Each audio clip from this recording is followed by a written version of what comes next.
Hola, esta es la segunda lección del curso y ya en la lección anterior habíamos hablado acerca de la ley de Coulomb y algunas expresiones que tiene dependiendo del tipo de cargas que uno esté considerando como las fuentes del campo eléctrico. Entonces voy a comenzar con un pequeño resumen de lo que estuvimos tratando en la lección anterior. Entonces, primeramente se dijo que si se tienen dos cargas puntuales, Q1 y Q2, que están representadas por una parte por la magnitud de las cargas mismas, que son dos números reales, Q1 y Q2 precisamente, y además se supone que tenemos vectores de posición con respecto a algún sistema de referencia inercial. Entonces lo que ya se dijo en la lección pasada es que como resultado de los experimentos se encuentra que la fuerza que actúa, por ejemplo, sobre la carga Q2, que aquí estamos llamando F sub 2, se puede expresar como una cierta constante cuyo valor depende del sistema de unidades que uno utilice, y las unidades que vamos a estar utilizando corresponden a las llamadas sistema MKS o sistema internacional, y en ese caso el factor de proporcionalidad que aquí ya he escrito, 1 sobre 4 pi epsilon 0, tiene el valor numérico aproximado de 8.9 por 10 a la 9 y conviene recordar este valor. Este valor específico se obtiene cuando uno utiliza para medir las cargas la unidad de Coulomb, que más adelante veremos con más detalle cómo es que se define en realidad. Su definición está más bien dada a través de la fuerza entre corrientes, que trataremos más adelante en el curso. Entonces, lo que dice la ley de Coulomb, decía, es que la fuerza sobre la carga Q2 está a lo largo de la línea que une estos dos puntos. Aquí lo que aparece es el producto Q1 por Q2 por el vector R2 menos R1 sobre la norma de R2 menos R1 al cubo. Como ya señalé en la lección pasada, uno toma este resultado como la parte básica, el fundamento, el postulado esencial de la electrostática, y lo que vamos a estar haciendo en la parte inicial de este curso es precisamente ver algunas consecuencias de esta fórmula. Entonces, esto es lo que se aplicaría si tenemos solamente dos cargas que están interactuando, pero si en lugar de eso lo que tenemos es un conjunto discreto de cargas que habíamos llamado Q1, Q2, etcétera, hasta Q sub n, y esas cargas son puntos que están representados por vectores de posición R1, R2, etcétera. Entonces, en cualquier punto del espacio donde coloquemos una carga de prueba, como se le llama, si esta carga de prueba corresponde al vector de posición R, entonces la fuerza sobre la partícula que tiene carga Q se puede expresar como este factor constante, 1 sobre 4 pi epsilon 0, por la suma desde i igual a 1 hasta n, donde n es el número de cargas puntuales que tenemos aquí, que van a ejercer una fuerza sobre esta carga que se encuentra en este punto. Entonces la expresión que se obtiene de la fórmula que está arriba, junto con el llamado principio de superposición, lo que nos dice es que en este caso vamos a tener productos de la forma Q por QI por R menos RI, entre la norma de R menos RI al cubo. Es decir, simplemente copiamos esta expresión y en lugar de la carga Q2 vamos a poner en este caso la carga de prueba, esta Q, mientras que las cargas que están produciendo la fuerza son estas cargas Q1, Q2, que en forma genérica estamos llamando QI. Simplemente sumamos los vectores que aquí están representados y eso nos da entonces la fuerza resultante sobre esta carga. Ahora, lo que aquí se puede ver, cosa que ya se señaló en la lección pasada, es que esto se puede escribir como la carga Q, que se puede sacar de la suma, por 1 sobre 4 pi epsilon 0, por la suma desde 1 hasta n de QI por R menos RI sobre R menos RI norma al cubo. Y entonces, pensando en que la posición y las magnitudes de las cargas puntuales que aquí tenemos es algo fijo, mientras que esta carga puntual la podemos colocar en cualquier punto del espacio, entonces lo que conviene hacer es pensar que esto se puede expresar como la carga Q por el valor del campo eléctrico en el punto R. Este campo eléctrico E va a representar el efecto que estas cargas producen en este punto, y mediante este producto podemos calcular la fuerza sobre esta carga. Entonces esta expresión, como veremos más adelante con más detalle, y bueno, seguramente ya ustedes en los cursos elementales de electromagnetismo ya se habrán dado cuenta, esta definición de campo eléctrico es algo bastante conveniente. Pero un resultado también muy importante es que este campo eléctrico, o esta suma que aquí tenemos, se puede expresar convenientemente de otra manera. Esto es lo mismo que Q por el gradiente de menos 1 sobre 4 pi epsilon 0, la suma desde 1 hasta n nuevamente, pero ahora solamente aparece QI entre la norma de R menos RI a la primera potencia. Entonces esto sirve para definir el potencial electrostático. Esto se escribiría como menos Q por el gradiente de phi en el punto R. La phi con todo y signo menos es esto que aparece dentro de los paréntesis. La ventaja, como veremos particularmente más adelante, es que la phi es una función escalar, y a partir de esa función escalar, calculando su gradiente, uno puede calcular el campo eléctrico. Entonces aquí tenemos un resultado muy importante, que el campo electrostático se puede expresar como menos el gradiente del potencial electrostático. Esto, como resultado de los teoremas en cálculo diferencial en varias variables, automáticamente implica que el rotacional de E tiene que ser 0, y por lo tanto no cualquier campo vectorial en el espacio tridimensional puede representar un campo electrostático. Solamente aquellos campos vectoriales cuyo rotacional vale 0 van a ser candidatos para representar el campo electrostático de alguna distribución de cargas. Ahora, hasta aquí solamente estamos hablando de una distribución de carga discreta, pero en algunos casos conviene imaginar distribuciones continuas, que es justamente lo que vamos a ver en los ejemplos que siguen.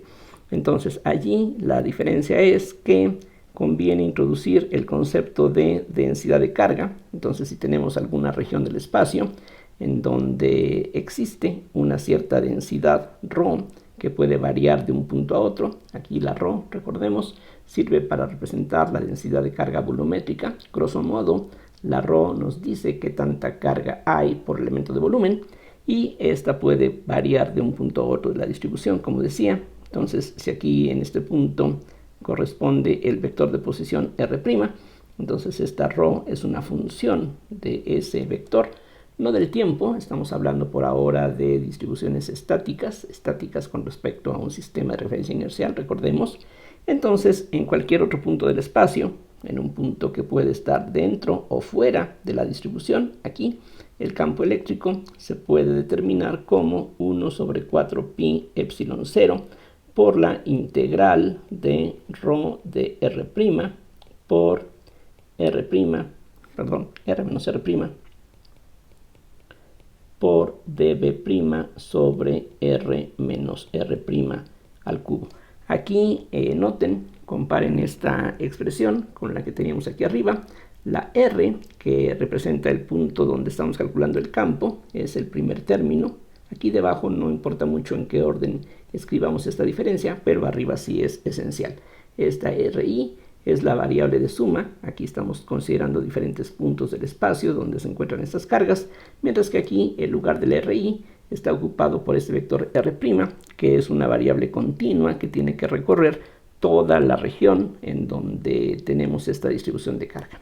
Cuando la carga no está repartida sobre un volumen, sino que se encuentra distribuida en la superficie, entonces en lugar de esta fórmula, lo que podemos hacer es calcular el campo eléctrico en el punto R como 1 sobre 4 pi epsilon 0, la integral sobre la superficie donde se encuentra distribuida esta carga, de la sigma, que puede variar de un punto a otro. Ahora estaríamos pensando que tenemos una superficie, que es lo que aquí se está llamando S. Los puntos de esa superficie están representados por el vector R'. En cada punto de la superficie vamos a tener una cierta densidad superficial de carga, que otra vez, grosso modo, nos dice qué tanta carga hay por unidad de área en la vecindad de este punto. Y lo que aquí hace falta, igual que arriba, es multiplicar por R menos R' por dA' sobre R menos R' al cubo. Aquí simplemente recalco que este dB', este dA', quiere decir que vamos a estar integrando aquí una integral triple, aquí una integral doble, una integral de superficie, en donde en un caso las variables de integración corresponden a las coordenadas de este punto R', y aquí algo similar. Cuando estamos haciendo esta integral, este dA', repito, quiere decir que estamos variando la R' para recorrer toda la superficie en donde exista carga. Ahorita vamos a ver un ejemplo de eso justamente. Finalmente, el campo eléctrico producido por una línea de carga, si tenemos una curva en el espacio en donde hay una cierta densidad que regularmente se representa con la letra lambda minúscula, entonces de nuevo tenemos dos vectores aquí en juego. Por una parte, R', que va a representar los posibles puntos de la curva, y R, que representa cualquier punto del espacio. Y ahora el campo eléctrico en el punto R se va a poder calcular como 1 sobre 4 pi epsilon 0, la integral de lambda de R' por dL' por R de nuevo menos R' entre R menos R' al cubo.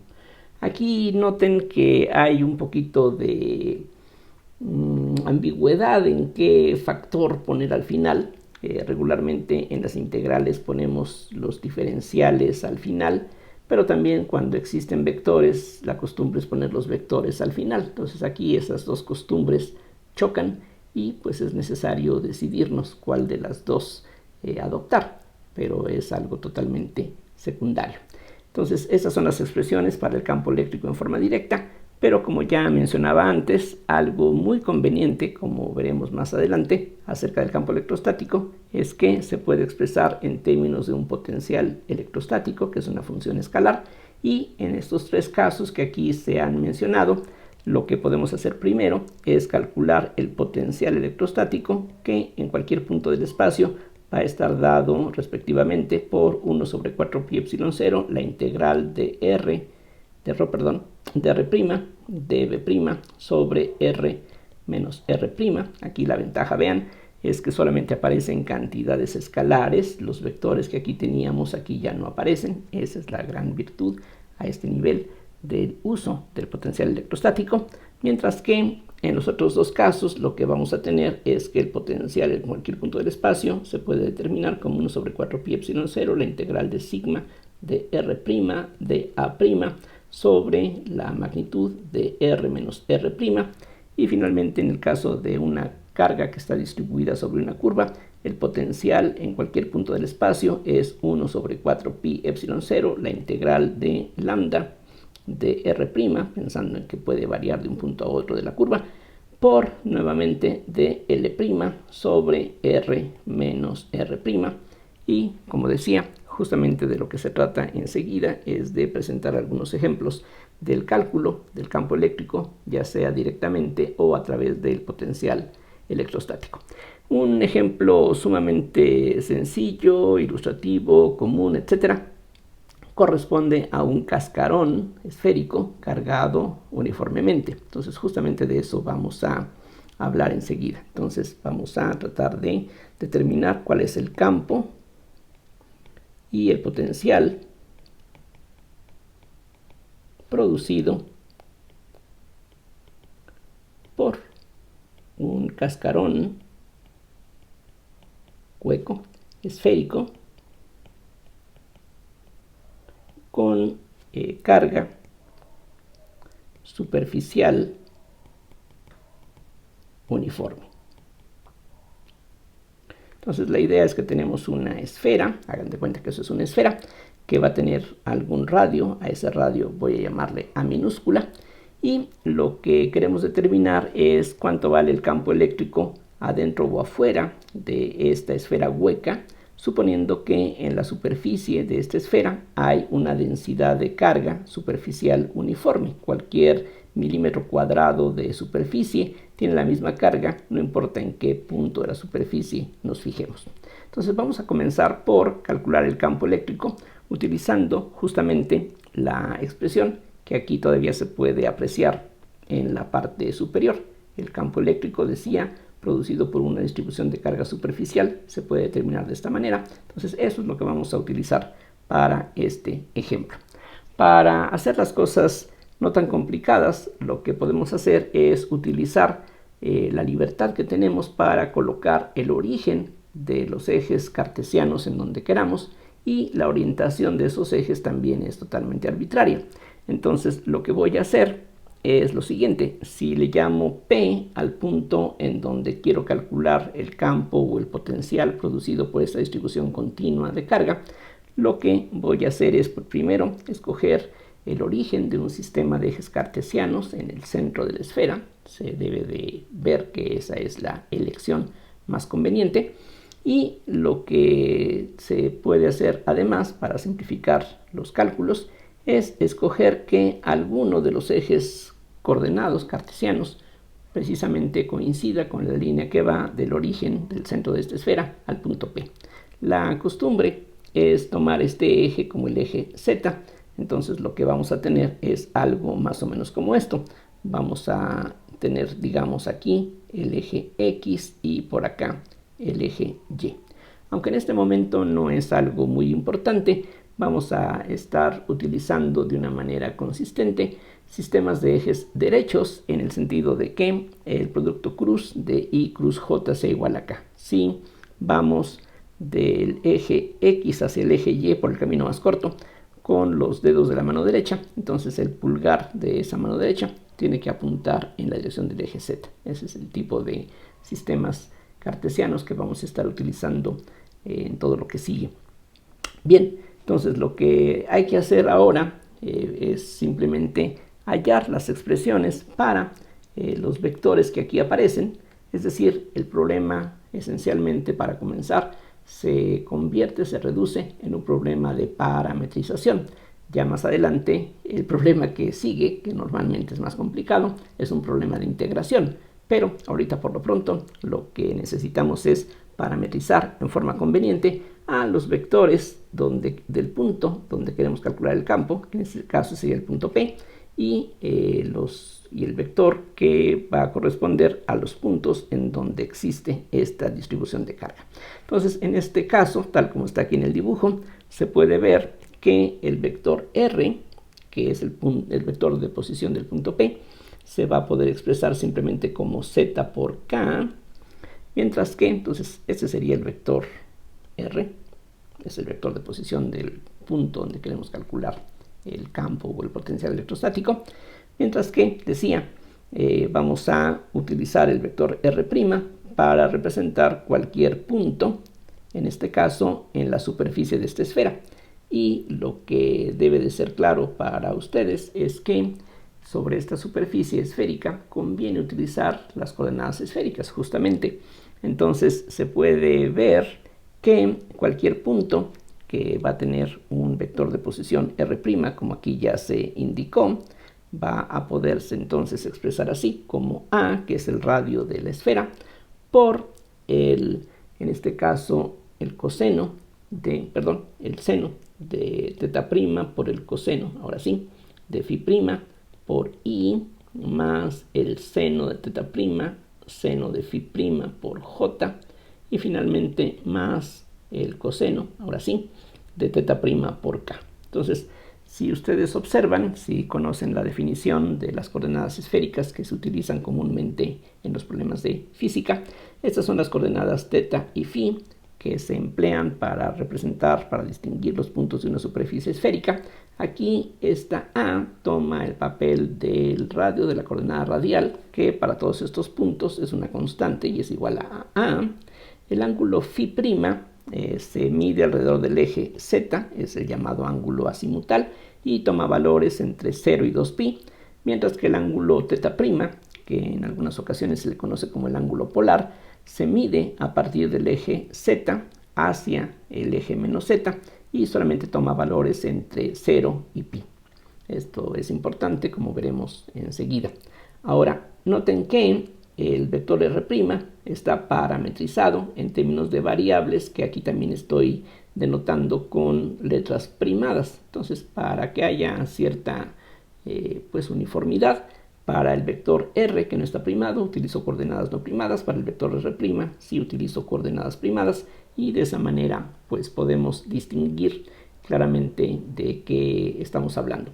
Aquí quizá eso no sería muy necesario, tomando en cuenta que por una parte el vector r' está parametrizado en términos de coordenadas esféricas, mientras que el vector r está parametrizado por coordenadas cartesianas. Entonces eso sería suficiente como para distinguir unas coordenadas de otras, pero pues más vale ser muy precavido en ese sentido y utilizar esta notación en forma tan regular como se requiera.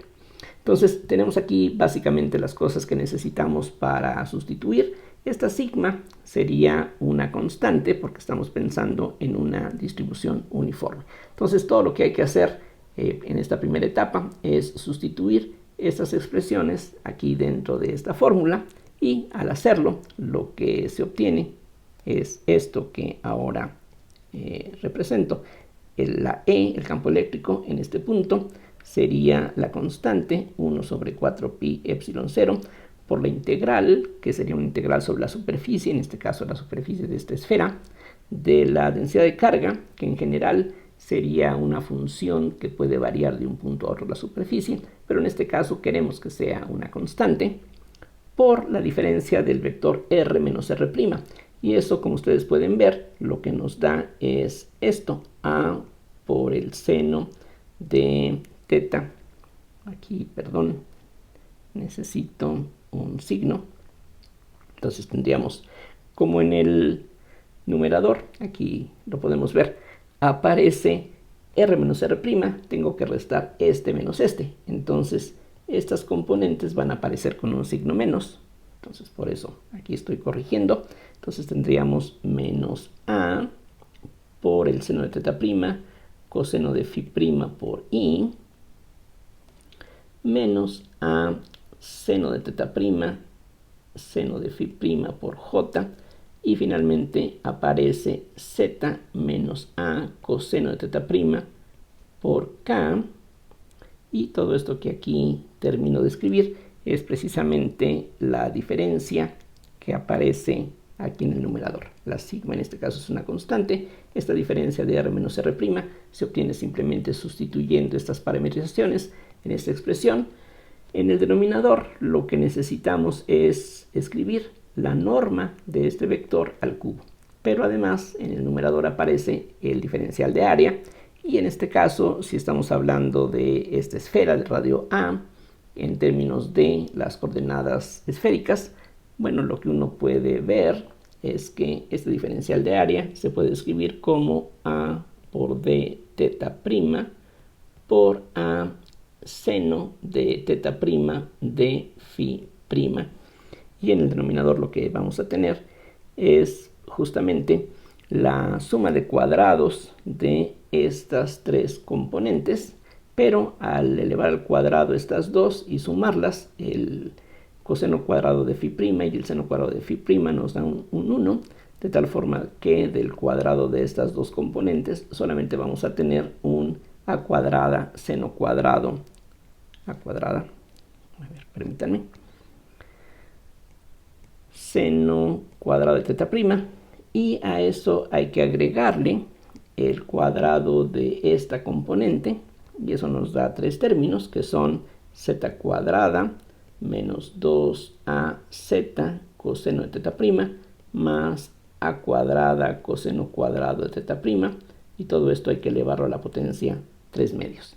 Vean que ahora este primer término con el último se van a poder simplificar, y de hecho lo que queda en el denominador dentro de estos corchetes es lo mismo que podríamos obtener directamente mediante la ley de los cosenos, tomando en cuenta el hecho de que vamos a tener un triángulo que se forma entre la línea que va del origen a este punto, del origen a este otro punto, y juntando las puntas de estas dos flechas, esos pues serían los lados del triángulo, y esta expresión que aparece en el denominador es el cuadrado de la distancia entre este punto y este, que como decía se puede calcular alternativamente a lo que hicimos aquí utilizando la ley de los cosenos, pero bueno, cualquiera de los dos procedimientos es totalmente equivalente. Aquí el elemento de área simplemente se obtiene aprovechando que las coordenadas esféricas son coordenadas ortogonales. Ya más adelante vamos a hacer uso con un poquito más de detalle de este hecho.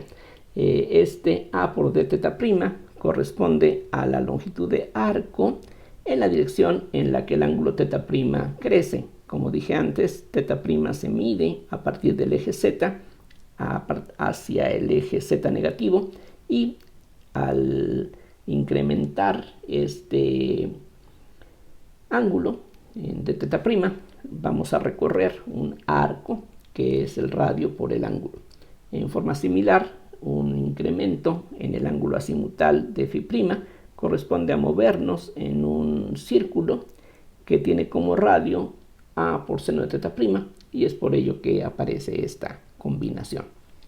Los límites de integración ya mencioné. Para phi' sería de 0 a 2pi, mientras que para teta prima es nada más de 0 a pi.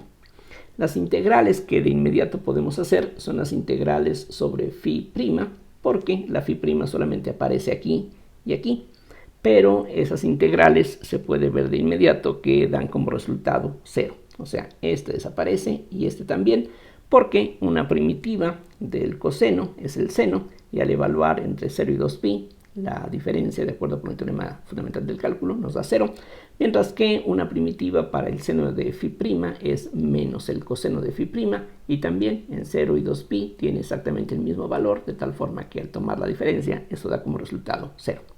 Entonces, el campo eléctrico que tenemos en este punto va a estar dirigido a lo largo del eje Z, como se puede ver aquí, y como sería de esperarse, simplemente debido a la simetría del problema, lo cual entonces concuerda con lo que aquí hemos encontrado.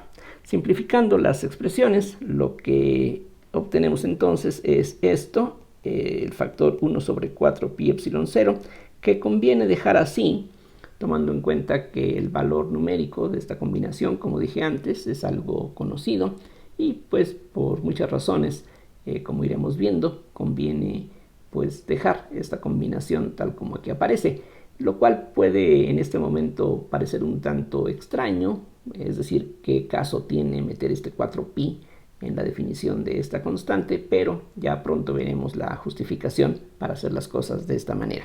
Entonces el factor 1 sobre 4pi epsilon 0, ahí lo dejo. Sigma la podemos extraer de la integral por tratarse de una constante. El vector unitario k también se puede sacar de la integral. También tendríamos un factor a cuadrada que viene de la a que aparece aquí y de la a que aparece aquí, y de la integral sobre phi'. Como dije, estos dos términos dan 0 a la hora de hacer la integración. De este otro término que no depende de phi', lo que vamos a obtener es un factor de 2pi justamente, ya que una primitiva de esta expresión sería justamente phi', y al evaluarlo entre 0 y 2pi, eso nos da justamente 2pi. Entonces ese es el factor que aquí tenemos. Entonces lo que queda por calcular ahora es, como decía, una integral. Aquí el ángulo teta prima va de 0 a pi, y lo que tendríamos sería el seno, bueno, perdón, antes de eso, es igual, el orden en que escribamos los factores.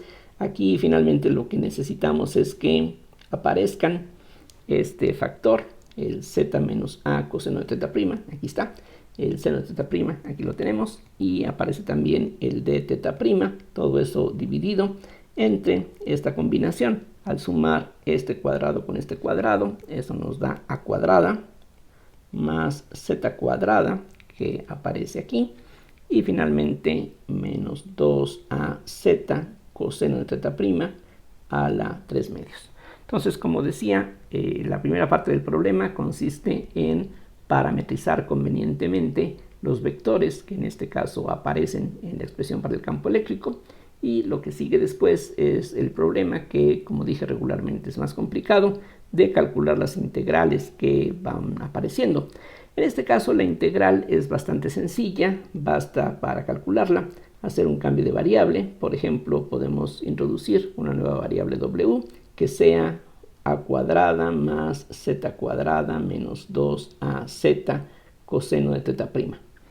Entonces la diferencial de w, como podemos ver, va a ser 2az por el seno de teta prima de teta prima. Recuerden, aquí lo que queremos hacer es sustituir la variable de integración, que es teta prima, por esta nueva variable. Lo demás, la a y la z, son constantes. Entonces, al diferenciar, esto es lo único que tendríamos. Entonces, escribiendo la integral en términos de w, lo que uno obtiene es esto que voy a escribir a continuación. Sería 1 sobre 4 pi epsilon 0 sigma por el vector unitario k por 2 pi a cuadrada sigma. Me conviene escribirlo de esa forma, como veremos enseguida. Y ahora en el numerador lo que vamos a tener es que el producto del seno de teta prima de aquí se puede leer, es dw sobre 2az. Entonces vamos a tener un dw sobre 2az. Y esta diferencia que aparece dentro del paréntesis, z menos a coseno de teta prima, se puede obtener ahora de esta relación. Aquí primero escribo z, que en este caso es una constante. Recuerden, las variables de integración son las variables primadas, por eso conviene tener esa precaución. Y el término con este menos a coseno de teta prima, de aquí se puede leer, y lo que podemos ver es que eso va a corresponder a un w menos a cuadrada menos z cuadrada sobre 2z. Vean que justamente si queremos aislar el producto a por el coseno de teta prima, lo que tenemos que hacer es pasar restando estos dos términos al otro lado. Por eso tenemos w menos a cuadrada menos z cuadrada. Y finalmente, para que tengamos solo menos a coseno de teta prima, aquí está el menos, aquí está la a y aquí está el coseno de teta prima, hay que quitar este 2z, que es justamente lo que ya hice. Este denominador se puede escribir ahora como w a la menos 3 medios, tomando en cuenta que todo lo que está dentro del paréntesis es lo que hemos llamado w. Los límites de integración se pueden ahora determinar cuando teta prima vale 0, el coseno vale 1, y esto que queda al quitar este coseno, que vale 1, es un trinomio cuadrado perfecto que corresponde al cuadrado de la diferencia de a menos z. Entonces aquí vamos a tener a menos z al cuadrado como límite inferior, mientras que en el otro extremo, cuando teta prima vale pi, el coseno en ese caso vale menos 1, entonces aquí vamos a tener un más, este ya no va a aparecer, y lo que queda es un trinomio cuadrado perfecto que corresponde a más z al cuadrado. Entonces aquí lo que se puede hacer ahora es, entre muchas cosas, efectuar la suma que está indicada dentro de este paréntesis. Aquí, insisto, lo que estamos haciendo es simplemente un problema de cálculo integral en una sola variable, en realidad. Entonces esto es lo mismo que 1 sobre 4 pi epsilon 0 sigma por k. Aquí hay algunas simplificaciones que se van a poder hacer. Un 2 que aparece aquí se puede cancelar con este 2, una a se puede cancelar también, y lo que queda se puede escribir así, como pi por a por sigma sobre z, si no me equivoco, el 2 desapareció, pi aquí queda, una a se simplificó, la sigma y sigue, lo mismo que la z. Aquí recuerden, la integral ahora es nada más sobre w, y el integrando se puede escribir así, como la integral, bueno, los límites quedaron de esta forma, y como decía, el integrando se puede escribir de esta manera, tomando como denominador común a 2z. Vamos a tener en este primer término un 2z cuadrada, que con esta se reduce a una z cuadrada positiva. Entonces vamos a tener z cuadrada menos a cuadrada más w por w a la menos 3 medios de w. Y ahora lo que conviene hacer es escribir esto como 1 sobre 4 pi epsilon 0 sigma por k por pi por a por sigma sobre 2z cuadrada. Y ahora dividimos la integral en dos integrales. Lo que tendríamos por una parte es la integral de a menos z al cuadrado a más z al cuadrado de la constante z cuadrada menos a cuadrada por w a la menos 3 medios de w. y separadamente podemos escribir la integral con estos mismos límites, pero ahora del producto de esta potencia de w con esta, lo que vamos a tener claramente es w a la menos 1 medio. Entonces aquí queda w a la menos 1 medio de w, y ahora simplemente integramos término a término. El resultado entonces se convierte en 1 sobre 4 pi epsilon 0 sigma por k por pi a sigma sobre 2 z cuadrada, que multiplica a z menos a por z más a, que es una forma de escribir esta diferencia de cuadrados que conocemos muy bien. Y ahora una primitiva o una integral indefinida para w a la menos 3 medios sería menos 2 por w a la menos 1 medio. Vean que precisamente al derivar este producto, este menos 1 medio quedaría aquí cancelado con el menos 2 cuando deriváramos, y al restarle una unidad al exponente justamente tenemos lo que está aquí. Entonces, de acuerdo con el teorema fundamental del cálculo, esto hay que evaluarlo entre a menos z al cuadrado y a más z al cuadrado. De la segunda parte, una primitiva es simplemente 2w a la 1 medio. También se puede confirmar que al derivar este producto, el 2 se cancela con el 1 medio, y al restarle un 1 al exponente queda w a la menos 1 medio, como aquí se necesita. Entonces, de nuevo, esto hay que evaluarlo entre los límites a menos z al cuadrado y a más z al cuadrado. Y ahora lo que sigue es más bien un ejercicio muy simple de álgebra. Entonces, esto va a ser igual a... Aquí de hecho hay un error en lo que escribí. Aquí de hecho hay demasiadas sigmas. Esta sigma no tiene que estar ya.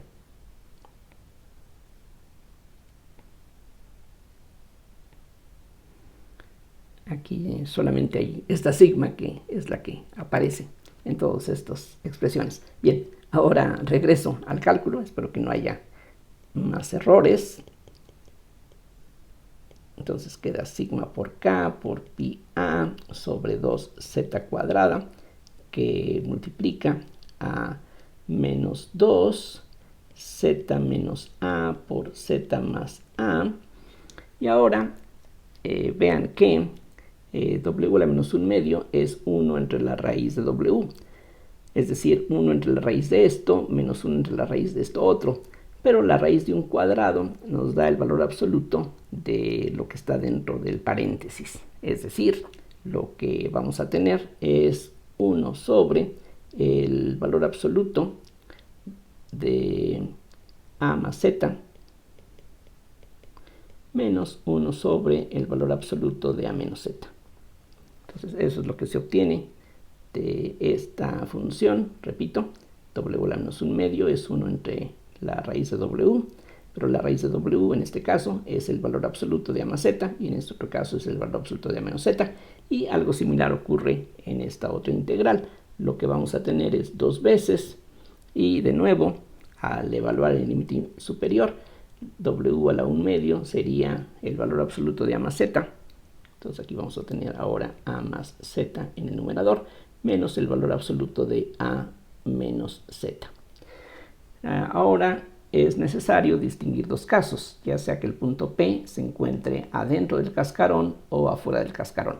Voy a comenzar con la parte de afuera. Entonces, afuera del cascarón, que corresponde al dibujo que había indicado inicialmente, lo que va a ocurrir es que z es mayor que a, y entonces el valor absoluto de a menos z, que aparece aquí y aquí. En este caso, si z es mayor que a, esta diferencia es negativa, entonces el valor absoluto se obtiene cambiando de signo. Entonces lo que vamos a tener es que esto es igual a z menos a. Recuerden, el valor absoluto tiene que ser una cantidad siempre mayor o igual que 0. Si z es mayor que a, precisamente esta diferencia es mayor o igual que 0. Entonces, sustituyendo esto en donde quiera que se requiere, lo que obtenemos es que el campo eléctrico en el punto P, que estamos suponiendo que se encuentra afuera del cascarón, aquí sería E en R, sería entonces 1 sobre 4 pi epsilon 0 por sigma por K por pi por A. Este factor de 2 que aparece aquí se puede cancelar con el factor de 2 que aparece en los renglones, bueno, dentro de las llaves. Aquí este 2 desaparece con este y con este otro. Entonces lo que vamos a tener es esto. Esta suma dentro va a ser siempre positiva por lo que estamos aquí suponiendo en el dibujo. Entonces este factor y este factor se van a cancelar siempre. Entonces de este primer producto lo que vamos a tener, como ustedes pueden ver, es aquí primero quedaría z cuadrada en el denominador. Tendríamos entonces menos z más a. Repito, aquí este y este se cancelan. Ese signo menos hace que las dos cosas aparezcan con los signos contrarios. Mientras que aquí el valor absoluto de a menos z equivale a z menos a. Entonces este denominador se va a cancelar con este y el signo menos se va a cancelar y lo que vamos a tener es un más z más a. Entonces tenemos aquí más z más a.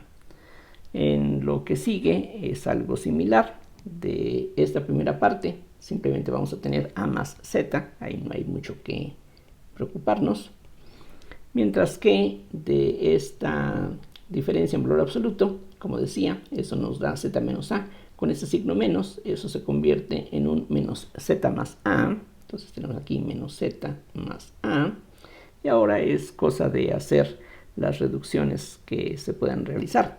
Y lo que se puede ver es que aquí hay dos z con signo menos, hay dos z con signo más que se cancelan, mientras que hay 4 a's, 1, 2, 3, 4, que se suman. Entonces lo que tendríamos en este caso es el factor 1 sobre 4 pi epsilon 0 por la sigma por la k por 4 pi a cuadrada sobre z cuadrada. Vean que precisamente estas 4 a's aquí al reunirlas nos llevan a esta combinación.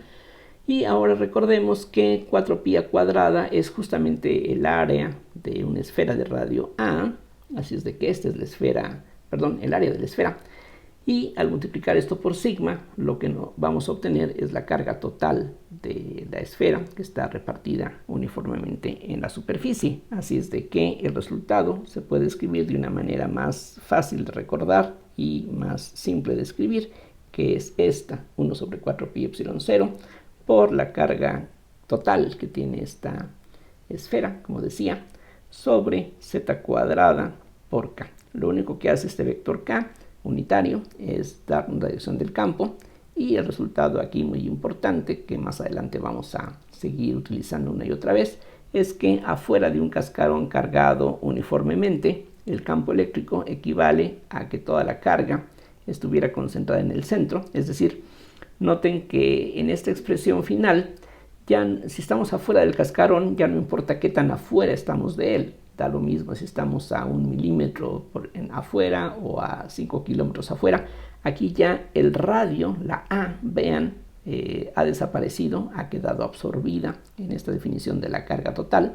Aquí el campo exterior simplemente está determinado por la carga total que tiene la esfera y la distancia que hay del centro de la esfera al punto R, que es donde estamos calculando el campo eléctrico. En cualquier punto del interior del cascarón ahora, entonces dentro del cascarón, lo que va a ocurrir es que vamos a tener la desigualdad al revés. Z es menor que A, y en este caso el valor absoluto de A menos Z sería precisamente A menos Z. Si efectivamente Z es menor que A, esta diferencia es positiva, tal como tiene que ocurrir con este valor absoluto. Entonces, regresando a la expresión que teníamos aquí arriba, lo que se obtiene es esto, que el campo eléctrico en el punto R sería 1 sobre 4 pi epsilon 0 por sigma por k por pi por a sobre z cuadrada. Aquí simplemente estoy copiando las expresiones que teníamos antes. Y ahora, de nuevo, esta suma z más a se cancela. De nuevo vamos a tener menos z más a para comenzar, menos z más a. Pero ahora, en cambio, esta diferencia en valor absoluto es precisamente a menos z. Entonces, con este signo vamos a tener en el denominador z menos a, que se va a cancelar con este factor. Entonces lo que vamos a tener es menos z más a, o sea, menos z menos a. Entonces noten que estos dos términos ahora tienen el signo contrario a los dos que teníamos aquí. De lo que ocurre más adelante, las cosas son muy similares. Vamos a tener, para comenzar de nuevo, a más z. Aquí no hay problema, al quitar las barras todo queda exactamente igual. Y ahora este valor absoluto, otra vez lo sustituimos por a menos z. Como aquí hay un signo menos enfrente, esto nos va a llevar a un menos a más z. Entonces vamos a tener aquí menos a más z. Así es que de nuevo todo el problema se reduce a cancelar términos semejantes. Ahora podemos ver que a con menos a se cancela, a con menos a se cancela. Y en este caso, además, este menos z con más z se cancela, menos z con más z se cancela. Y el resultado final, como podemos ver, es 0. Entonces, dentro del cascarón, el campo eléctrico es exactamente 0. Otra vez, no importa qué tan dentro del cascarón estemos, no importa si estamos justamente en el centro del cascarón o a menos de 1 milímetro de distancia en el interior de la superficie cargada que aquí estamos considerando. Estos resultados seguramente son bien conocidos para ustedes y pues es simplemente en esta parte un ejercicio el recordar cómo funcionan las cosas. Para terminar esta lección, esperando que no parezca demasiado larga, vamos a obtener un resultado equivalente a lo que acabamos de hacer, pero calculando primero el potencial en lugar del campo eléctrico. Entonces, para eso lo que vamos a ocupar son estas fórmulas que ya teníamos dadas previamente. En este caso, donde la distribución está dada en una superficie, esta sería la expresión que necesitamos. Y afortunadamente muchas de las cosas que ya empleamos van a poderse utilizar de nuevo. En particular, esta parametrización va a ser nuevamente válida. Y lo que vamos a obtener es que ahora el potencial en el punto R va a ser sigma sobre 4pi epsilon 0, la integral del diferencial de área, que nuevamente es a cuadrada seno de teta prima de teta prima de phi prima entre la norma, en este caso ya no al cubo, entonces sería a cuadrada más z cuadrada menos 2az coseno de teta prima, pero ahora a la 1/2. Aquí cuando hablo de la distancia, es la distancia entre los puntos R y R', y esa distancia en este caso aparece solamente la potencia 1/2.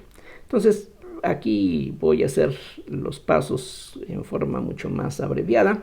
La a cuadrada, que es una constante, sale, hay de la integral sobre phi prima un factor de 2pi, y todo lo que falta por hacer es integrar el seno de teta prima desde 0 hasta pi entre nuevamente a cuadrada más z cuadrada menos 2az coseno de teta prima. El mismo cambio de variable que utilizamos previamente conviene aquí también emplearlo. Entonces aquí recuerden que habíamos definido esta w con anterioridad. Bueno, eso mismo se puede aplicar en este caso, y lo que queda es esto. Tenemos sigma a cuadrada sobre 4pi epsilon 0 por 2pi. En lugar de este seno de teta prima, lo que queda es, como en el caso anterior, de w sobre 2az, y todo este denominador equivale a un w a la menos 1/2, y los límites de integración, igual que en el caso anterior, van a ser a menos z al cuadrado, aquí a menos z al cuadrado, y aquí a más z al cuadrado. Entonces, no solamente aquí ayuda que ya habíamos hecho el cálculo anterior, sino que definitivamente vean que esas expresiones son desde un inicio mucho más simples que lo que teníamos en el caso del cálculo directo del campo eléctrico. Como vamos a seguir viendo, el potencial electrostático es de una gran utilidad gracias a que se trata de una cantidad escalar. Entonces esto equivale a sigma a cuadrada sobre 4pi epsilon 0 por pi sobre az, extrayendo las constantes de la integral, las constantes multiplicativas. Una primitiva de w a la menos 1 medio es 2 veces la raíz de w, entonces aquí vamos a tener 2w a la 1 medio entre a menos z al cuadrado y a más z al cuadrado. Esto entonces se convierte en sigma a cuadrada sobre 4pi epsilon 0 por 2pi sobre az, que ahora multiplica a esto que escribo enseguida, el valor absoluto de a más z menos el valor absoluto de a menos z. Entonces vean que definitivamente aquí los cálculos son bastante más breves. Finalmente tenemos que distinguir dos casos, entonces otra vez para puntos fuera del cascarón ocurre que z es mayor que a y por lo tanto el valor absoluto de a menos z es igual a z menos a. Si z es mayor que a, entonces a menos z es negativo, y así es como funciona la definición de valor absoluto. Y en ese caso la phi en el punto R sería sigma a cuadrada sobre 4pi epsilon 0 por 2pi sobre az.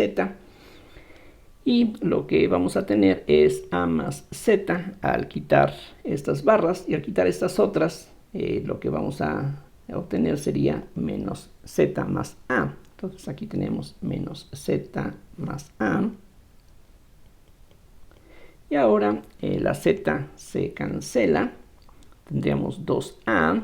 Entonces esto es lo mismo que sigma a cuadrada sobre 4pi epsilon 0 por 4pi, una a desaparece, y lo que queda aquí simplemente es de nuevo la combinación 4pi a cuadrada, que es el área de la esfera, que por sigma nos da la carga total de la esfera. Entonces lo que obtenemos es 1 sobre 4pi epsilon 0 por la carga total, que ya repito es 4pi a cuadrada sigma sobre z simplemente. Entonces, tal como ocurrió en el caso del campo eléctrico, aquí para el potencial fuera del cascarón ya no importa mucho si estamos 1 milímetro fuera del cascarón o 5 kilómetros afuera, lo único que importa es la carga total.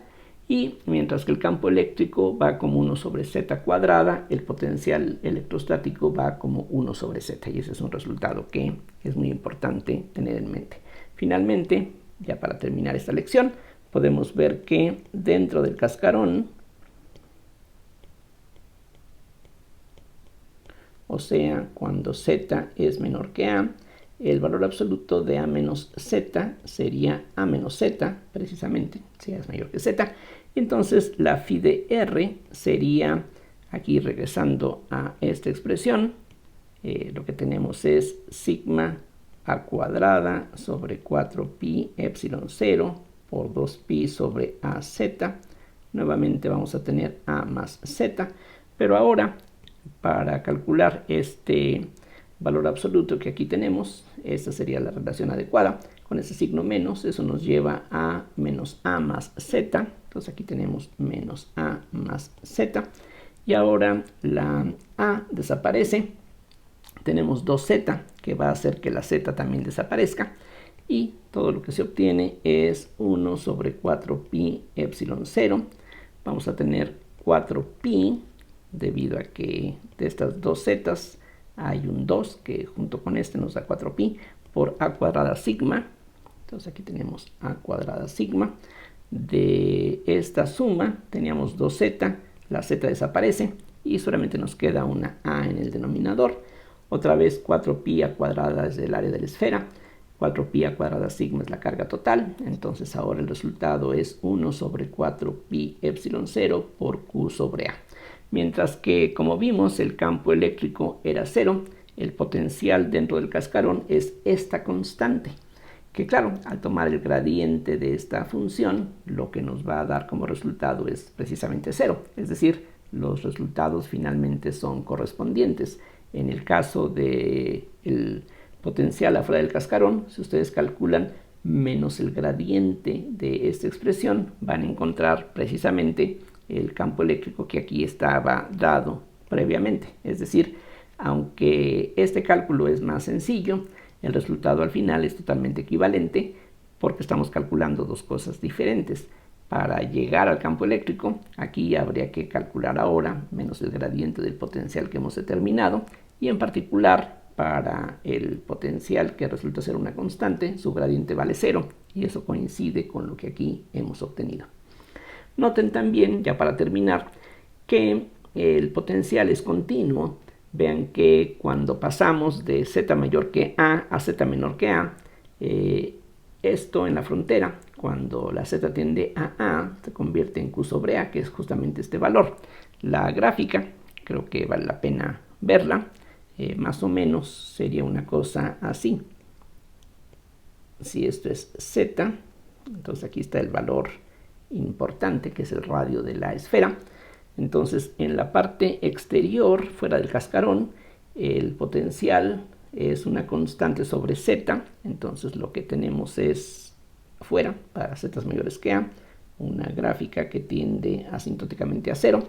Y en el interior de la esfera lo que tenemos es un valor constante, que es este que está dado aquí, pero existe continuidad, aunque la derivada en este punto exactamente no existe.